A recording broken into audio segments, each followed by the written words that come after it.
Olá, sejam muito bem-vindos a mais uma edição do Conversas Online, iniciativa realizada pelo projeto Ser Mental, sediado em Olhão, Algarve, Portugal. Meu nome é Roberto Chiodelli e hoje, dia 30 de janeiro, assinala-se o Dia Escolar da Não Violência e da Paz, dando por isso origem ao título e tema dessa edição: Como tornar a escola um lugar saudável. Tenho a honra de apresentar a nossa convidada, a doutora Sofia Ramalho, com uma vasta experiência na temática em questão. Mãe de 3 filhas, formou-se na Faculdade de Psicologia e Ciências de Educação pela Universidade do Porto, especialista em Psicologia da Educação e Psicologia do Trabalho, Social e das Organizações. Vice-presidente da Ordem dos Psicólogos Portugueses e responsável pela responsável pela pasta da educação. Doutora Sofia Ramalho, seja muito bem-vinda e desde já eu gostava de agradecer a sua presença. Eu é que agradeço, Roberto. Sejam bem-vindos todos a este programa tão útil para a sociedade portuguesa, tão importante para darmos atenção àquilo que é o nosso lado mais sensível, o nosso lado mais psicológico e o bem-estar na sua globalidade e não somente numa perspectiva física, porque nós somos um físico e um psicológico e é tão importante nós darmos atenção a ambos, não é? E por isso eu é que agradeço, Roberto, e ainda para mais num dia tão especial como hoje, que nos faz também pensar um pouco no que é importante para criarmos aqui processos de negociação e de paz e para combatermos a violência que às vezes traz mal-estar, é um facto. Exatamente. É interessante que hoje em dia nós vamos focar mais no lado da paz e não tanto na violência. Como trazer esse ambiente. Primeiramente, parabéns pelo fantástico trabalho que desempenhas na intervenção em contexto escolar. Eu gostava de saber como você caracteriza, em geral, o ambiente escolar de Portugal e quais pensa ser os maiores desafios neste contexto. Pois é, Roberto, esta questão numa fase que nós ainda não podemos chamar de pós-pandemia, infelizmente, e continua a ser uma fase de muito pouca previsibilidade, também alterou muito aquilo que se vai passando nas escolas portuguesas, nas escolas, aliás, de todo o mundo. Portanto, se calhar numa caracterização mais geral, o que é que nós vamos assistindo? Vamos assistindo a mudanças muito significativas na forma como as crianças, os jovens e os adultos também, dentro da escola, comunicam uns com os outros, porque neste funcionamento intermitente, vamos lhe chamar assim, não é? Porque horas estão em casa, horas estão na escola, independentemente de estarem, das escolas estarem fechadas ou abertas, portanto nós sabemos que há confinamentos sucessivos e que obriga as pessoas, as crianças, jovens e os próprios professores a estarem ora em casa, ora na escola. Isto gera alterações no modo como se relacionam. E sabemos, por exemplo, e a ciência já nos mostrou isto agora nestes últimos 2 anos, o tempo de exposição, por exemplo, das crianças e dos jovens nos ecrãs aumentou 3 vezes mais. Ora, isto também traz alterações na forma como os jovens se relacionam. Por exemplo, quando nós estamos à distância, mesmo os adultos, têm mais facilidade às vezes em abordar determinados assuntos mais pessoais, mais íntimos, quer por mensagens, quer nas redes sociais transmitindo uma mensagem que não é completamente explícita, mas é uma outra forma de comunicar e dizer se estão bem ou se estão menos bem, ou o que é que se está a passar, mas não é explícita.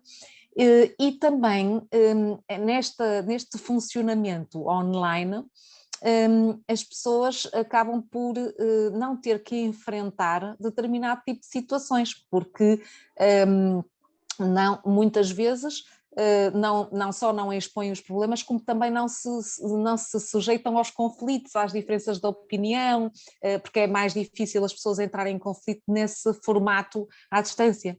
De maneira que as crianças e os jovens, sobretudo os jovens, têm-se habituado nos últimos 2 anos a crescer neste modo de relacionamento que é diferente e que por um lado também não é tão incentivador da capacidade de lidar com situações constrangedoras. E, portanto, quando chegam à escola, muitas vezes deparam-se com sentimentos de ansiedade social, dificuldade de estarem expostos perante os amigos, no grupo de amigos, nos intervalos juntam-se, mas já não sabem o que conversar uns com os outros.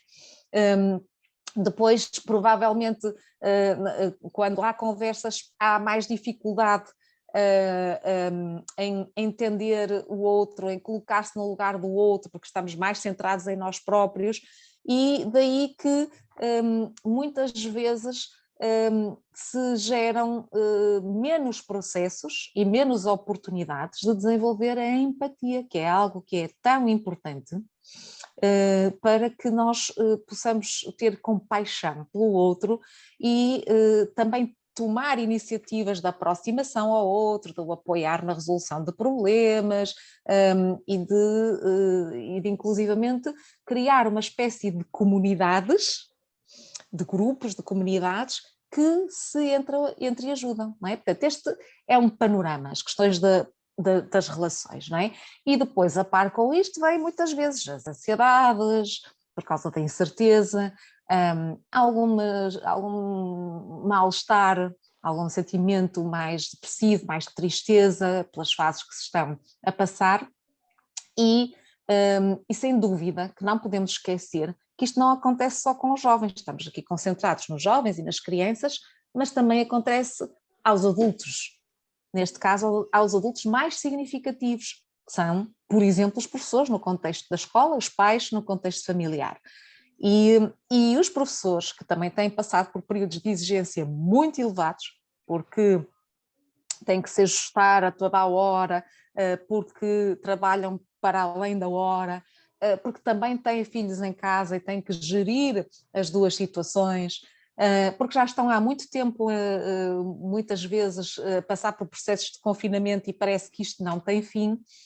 E, sobretudo, para as mulheres, há uma exigência, mulheres professoras, que é quase que a maior parte da classe de professores nas escolas são mulheres, que muitas vezes, para além disto, ainda acumulam o ter que cuidar de outros, nomeadamente das descendentes, não só dos filhos, mas também dos próprios pais, e pronto, são cuidadoras por natureza, e isto traz também aqui desafios adicionais. Ora, se a escola tiver pessoas menos saudáveis,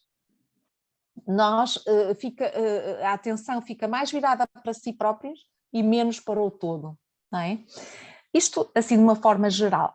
No entanto, acho que também é importante salientar alguns aspectos positivos desta pandemia, não é? Porque nós vimos também muitos jovens, e isto é algo que eu reconheço, eu penso que todos que estão a nos ouvir também reconhecem, muitos jovens envolvidos em projetos de solidariedade nesta fase de Covid, que salientou um bocadinho também a atenção ao próximo e faz salientar que toda a gente pode estar em dificuldade quando somos abalados por uma crise como esta, não é? E temos muitos jovens que se ligaram ao associativismo, por exemplo, a projetos comunitários de intervenção, a projetos de solidariedade, às vezes pequenas coisas como dentro da própria casa apoiar vizinhos ou estar num clube e apoiar esse clube, outras vezes dentro da própria escola, quando se criam projetos de interajuda, e projetos até de ajuda à comunidade envolvente da escola, e temos muitos alunos como voluntários nesses projetos, pelas escolas fora, também é importante salientar isto, e temos também outros projetos mais alargados até a nível mais global, mais europeu, e também temos europeu, internacional, e temos também muitos jovens ligados a esses outros projetos, estando mais atentos aos outros. E eu confio muito nesta geração, nessa perspectiva de que os jovens são muito orientados para a ação, com muita capacidade para transformar. E tem havido, da parte nos últimos anos das políticas públicas que nós temos, tem havido não só uma preocupação maior com a inclusão, sabemos que a lei desde 2018 também tem vindo a alterar no âmbito da área de educação, para permitir mais inclusão, mais respeito pelas diferenças também, mais equidade, na verdade. E isso tem sido muito importante em termos de políticas educativas nas escolas, mas claro que são políticas que estão a ser implementadas ao mesmo tempo que estamos a passar esta crise e que se geram mais desigualdades, o que também não é fácil. Estas desigualdades têm trazido, como sabem, para as famílias, até perdas significativas, ou perdas de pessoas, perdas económicas, alterações no emprego, e isto traz mais pobreza e mais dificuldades familiares. Mas, como eu estava a dizer, também traz mais resiliência, que é uma palavra que se ouve muitas vezes, não é? Que é mais capacidade para lidar com a adversidade, não é? E no âmbito destas políticas, uma das coisas que tem vindo a ser muito discutida e muito debatida, inclusive é pelo Conselho Nacional de Educação e pelo Conselho Nacional de Saúde Mental, que fez sair inclusive a agenda para a juventude 2030, e que tem centrado a política também na percepção de escutar a voz dos jovens, escutar a voz dos jovens, ou seja, colocá-los como elementos ativos na construção da sua personalidade, identidade, na construção dos seus projetos de vida e na construção da escola e na construção do apoio à comunidade e na construção, por isso, dos processos de paz. Estamos a falar da paz e é importante salientar isto, porque, de facto, a voz dos jovens pede para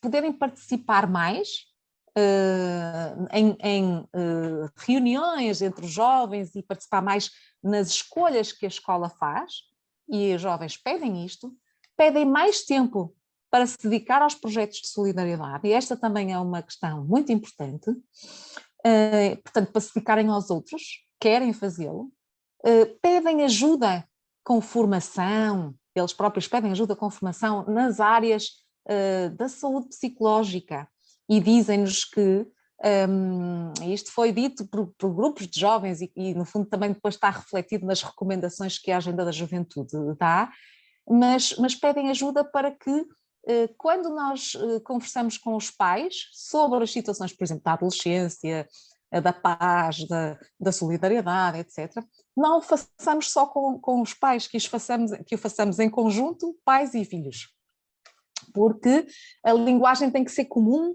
e eles querem se sentir integrados com os pais para que todos estejam a escutar as mesmas coisas e querem se sentir escutados também pelos próprios pais em contextos onde se sentem seguros para serem escutados. Curiosamente, por exemplo, o Conselho Nacional de Saúde Mental, quando fez este trabalho da Agenda da Juventude, fez uma espécie de focus group, ou seja, escutar jovens por grupos, e os jovens deram ideias para a construção da sua agenda do ponto de vista daquilo que consideram que deve ser a aposta política, com recomendações muito específicas do que é que querem fazer e como é que querem fazer, não é?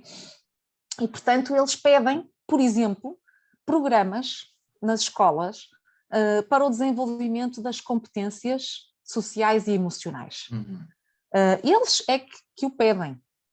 E pedem isto porquê?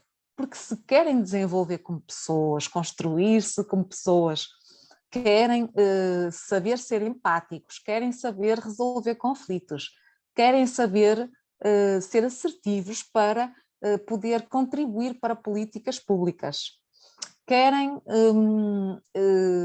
saber conversar, comunicar, coisas simples, saber se aproximar dos outros, manter relacionamentos, porque às vezes é fácil começar relacionamentos, mas não mantê-los, e isto são preocupações que eles têm. Querem saber lidar com a adversidade, querem saber como é que promovem a sua própria autoestima, como é que encontram experiências positivas dentro de si próprios para partilhar com outros. Isto tudo é de valorizar. De facto, nós temos que ouvir a voz dos jovens, porque eles são extraordinários e têm as soluções eles próprios. basta que a gente seja capaz de os escutar, não é, Roberto? Exatamente, exatamente. Como é importante enfatizar, incentivar a integração deles, né? O contato, a comunicação, como você trouxe. Aproveitando, então, o ensejo dessa resposta tão completa sobre como trazer mais um ambiente de paz, de maior integração nas escolas, eu gostaria de saber um pouco sobre o programa, ou não sei se é um programa, é uma iniciativa, na verdade, Escola Saudavelmente. E se já, que é eu não sei se tem relação com a Ordem dos Psicólogos, e quais seriam os seus impactos na promoção do contexto escolar como um local seguro, saudável? Certo. Então, o projeto Escola Saudavelmente Uhum. foi construído há 4 anos, né, pela Ordem dos Psicólogos Sim. Portugueses e teve como objetivo criar um selo de reconhecimento de boas práticas nas escolas, Uhum. de boas práticas de promoção, precisamente, do bem-estar psicológico, da saúde psicológica e do bem-estar, da promoção da inclusão, promoção do sucesso educativo.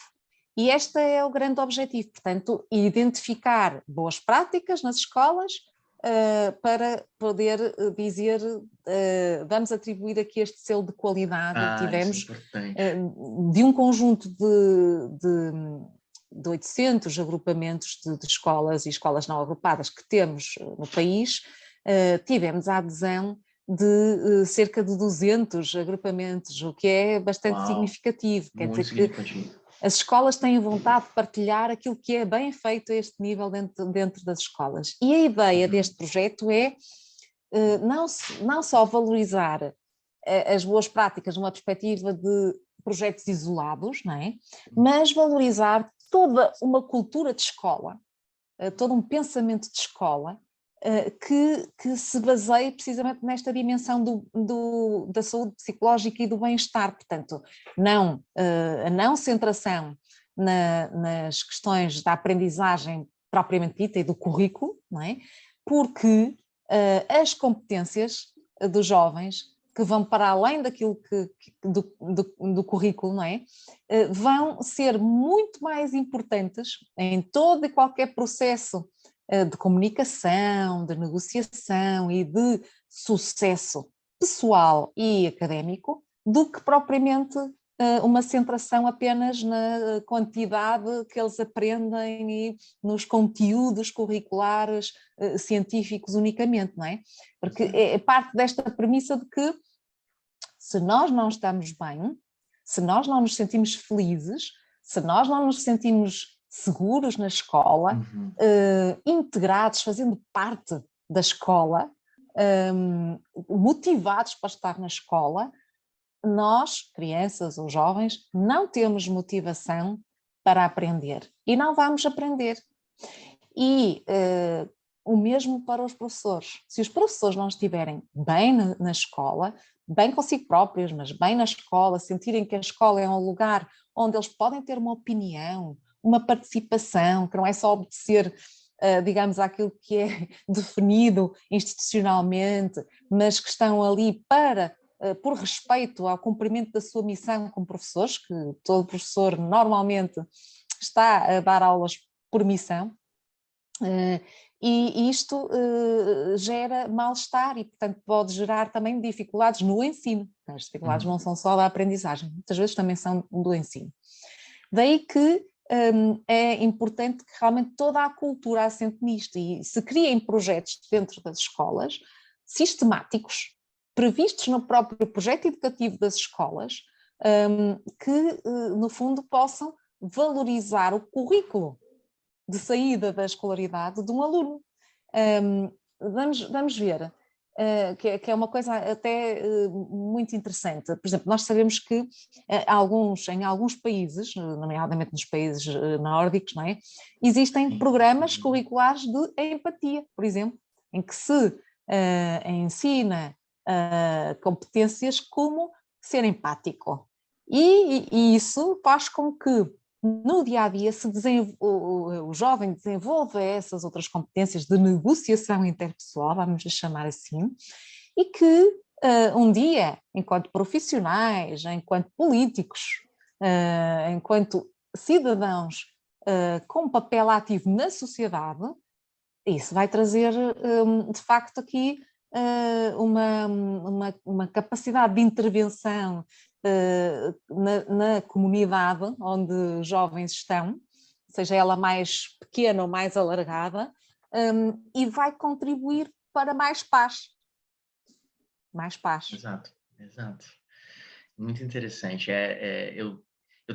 Como você trouxe na primeira resposta, eu sou muito otimista, apesar de tudo, que é possível detectar essas iniciativas ao redor do mundo, inclusive aqui em Portugal, inclusive no nosso projeto, enfim, com programas, com ações de sensibilização para, enfim, trazer esse outro lado, né? Desenvolver a saúde mental, a empatia e assim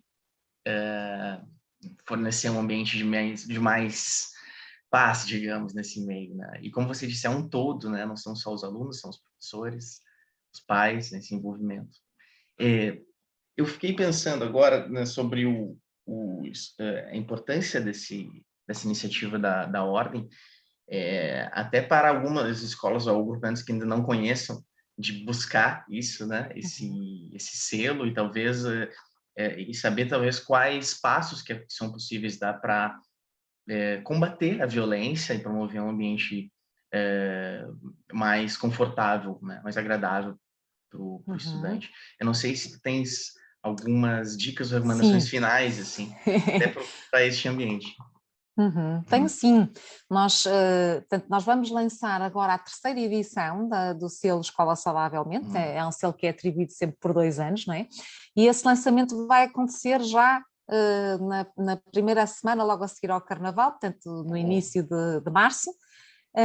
E vamos anunciar e contamos também aqui com o Ser Mental para nos apoiar, porque sei que vocês também têm estado a colaborar com pais, com jovens, portanto a ideia é que realmente envolver os jovens e os psicólogos que têm intervenção no contexto escolar e as direções das escolas e os professores no sentido de se candidatarem com a apresentação de boas práticas. Portanto, haverá uma checklist que é necessário preencher e claro, é importante que possam apresentar um projeto de eleição, 2 projetos de eleição que tenham e como é que ele é implementado na escola, como é que o tornam sistemático no tempo, se é para todos os anos de escolaridade, se é mais concentrado num ou noutro ano de escolaridade e o que é que se pretende e quais são os resultados. Também é importante nós avaliarmos não só a satisfação que temos com um projeto ou um programa, mas também a eficácia, não é? Como é que isso se observou nos comportamentos dos alunos? Como é que nós podemos ser transformadores e fazer com que um projeto reconheça depois as novas competências que os alunos vão adquirir? Portanto, nós estejam atentos, porque a partir de março lançaremos a campanha e vai estar a decorrer o projeto até maio. Depois temos um júri que irá avaliar esses projetos que são implementados nas escolas e depois atribuiremos um selo de qualidade para reconhecer precisamente as boas práticas de saúde psicológica, de bem-estar e de inclusão nas escolas. Excelente, doutora Sofia. Eu acho que o timing foi perfeito. Depois do Carnaval, esse selo será lançado e tem tudo a ver com a nossa conversa de agora. E também como é importante a avaliação do impacto, como você trouxe, né? Poder também trazer os resultados, não é somente algo que fica ali solto. Às vezes temos belos trabalhos, só que nós não conseguimos enxergar em números, enfim, o que isso trouxe, né? Então, poder ter essa prática baseada em evidências dá uma força para esses movimentos todos, né? Certo. Doutora Sofia, muito obrigado pela presença. Não sei se tem mais algo que gostavas de adicionar para o nosso encontro, mas eu já agradeço muito a sua contribuição, muito importante. Quem sabe num futuro próximo continuamos, porque esse assunto é muito rico, né?